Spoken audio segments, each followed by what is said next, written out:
সালামু আলাইকুম। শুভ সকাল।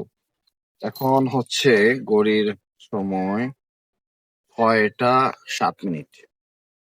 এখনো ভালোভাবে আলো আসেনি। তো ৬টা ৭ মিনিটে আমি আছি চা বাগানে। আসলে এটা অনুভূতি বোঝানো যাবে না। আমি জাস্ট একটা জিনিস দেখাই। এই যে দেখেন,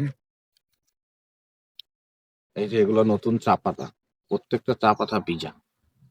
কুয়াশায় প্রত্যেকটা চা পাতা ভিজা। এখনো চা পাতা আসেনি পুরোপুরিভাবে। আস্তে, আস্তে বাড়তে থাকবে একটু পরে। তখন এগুলো আরো বাড়বে।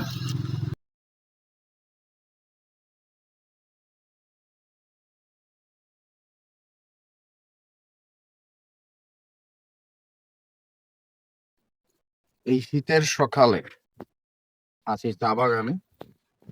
যেই চা বাগানের জন্য বিখ্যাত হচ্ছে এই সিলেট।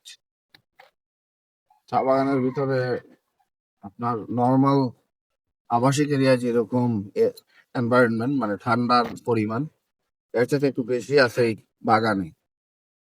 তো আজকে সুযোগ হলো ফ্রাইডের কারণে আজকে চলে আসলাম এই চা বাগানে।